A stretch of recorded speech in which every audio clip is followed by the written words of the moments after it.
안녕하십니까. 차구영 목사입니다.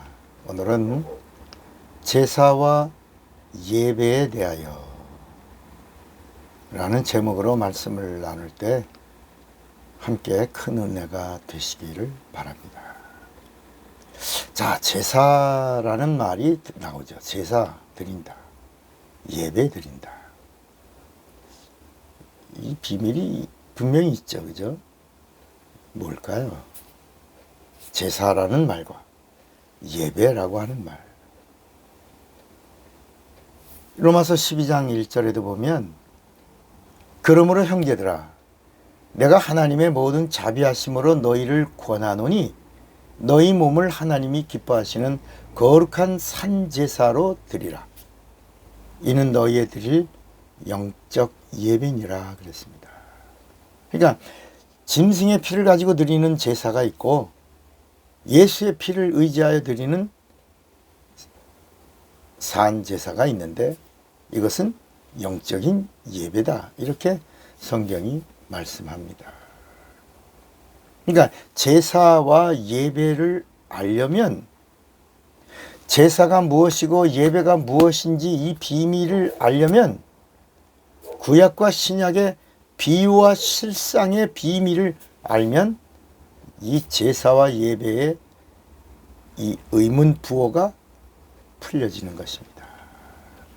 그러니까 구약은 비유이고 신약은 실상입니다. 제사는 예배의 비유이고 예배는 제사의 실상입니다. 이 차이가 무슨 차이냐면, 제사는 짐승의 피를 뿌리고 말씀에 순종하는 자들에게 육체의 죄를 속량해 주는 것, 이것을 제사라고 말했고, 예배는 하나님이신 예수의 피를 뿌리고 이 사실을 믿는 자들에게 영혼의 죄를 속량해 주시는 것, 이것을 예배라고 말하는 것입니다. 엄청난 차이가 있죠. 그래서 히브리서 10장에도 이 짐승의 피로는 육체의 죄를 정결케 했거든. 하물며 성령을 의지하여 흘리신 그리스도 예수의 피가 어찌 우리 모든 죄에서 양심상 이루어진 모든 죄에서 우리를 속량하실 수 없겠느냐, 이렇게 말씀하는 겁니다. 우리가 예수를 믿습니다. 왜 예수 믿어요? 예수를 잘 믿는 게 뭘까요? 전도하는 거요? 물론 귀하죠. 전도하는 거, 그건 예수 믿는 자의 사명입니다. 사명. 이건 주님의 명령이고 당연히 우리가 따라야 될 성도의 의무입니다. 전도해야죠. 그런데 성경에 어디에도 하나님이 전도자를 찾으신다라고 하는 말씀은 없습니다. 예수 잘 믿는 게 뭘까요? 하나님이 찾으신 자가 되는 것입니다. 하나님이 그럼 어떤 자를 찾으시냐?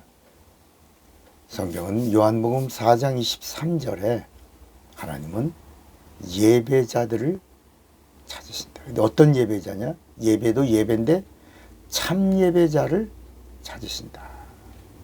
그러니까 하나님께 참으로 예배하는 자들은 신령과 진정으로 예배할 때가 오나니 곧 이때라. 아버지께서는 이렇게 자기에게 예배하는 자들을 찾으시느니라. 하나님은 영이시니 예배하는 자가 신령과 진정으로 예배할지니라. 이렇게 하나님이 찾으시는 자가 누구냐?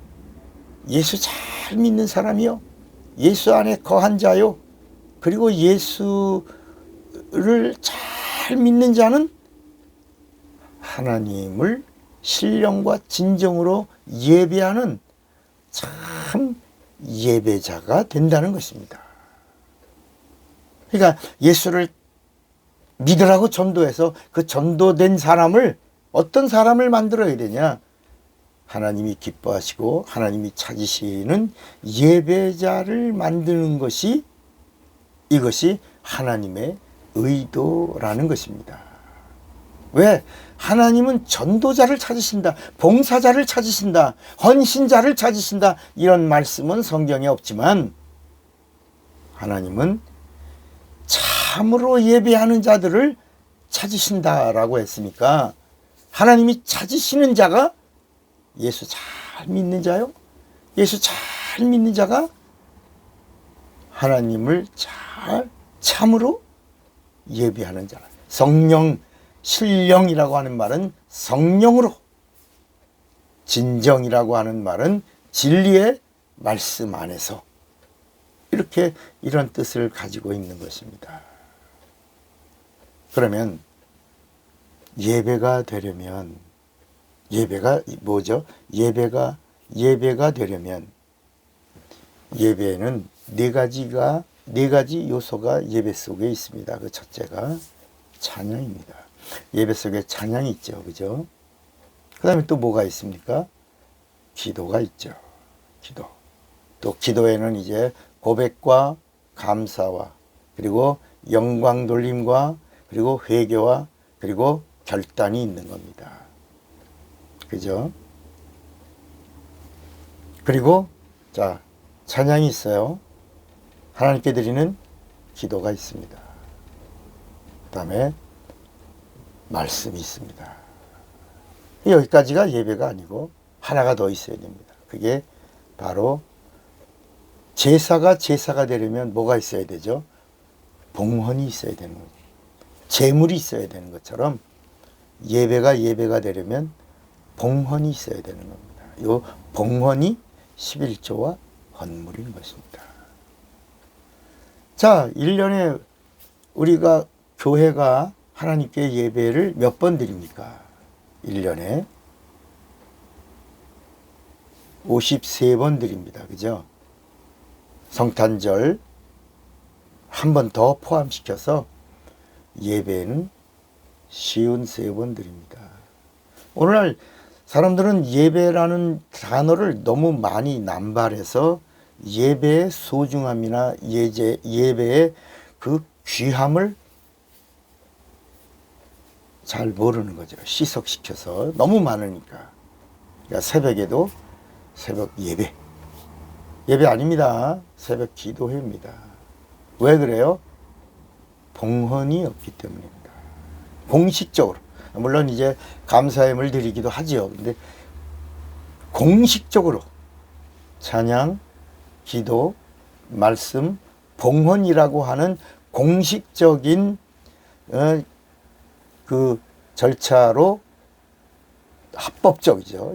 로 드려지는 공적 예배가 아니기 때문에 새벽에는 새벽 기도회, 수요일은 수요 기도회, 금요일은 금요 심야 기도회, 철야 기도회, 주일 오후에는 오후 특별 집회, 이렇게 하는 겁니다. 예배는 주일날 한 번 드리는 겁니다.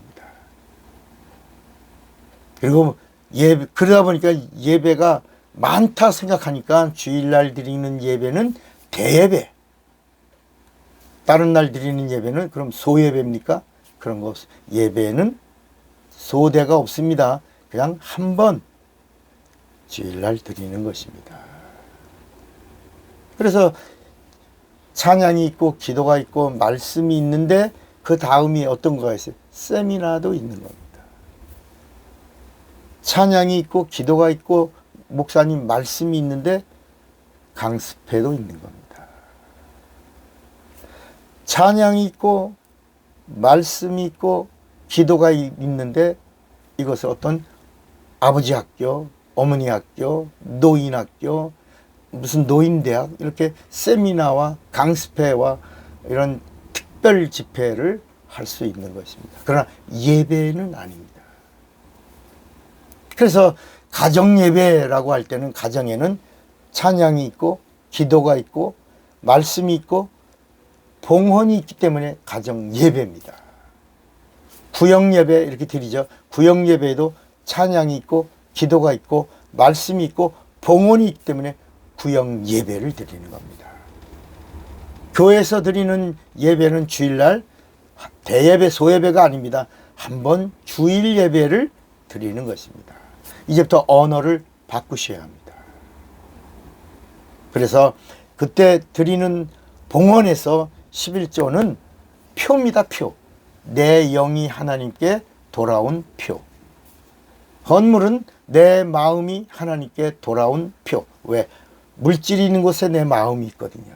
내 마음을 담아 하나님께 드리는 거고, 11조는 하나님께 돌아온 표입니다.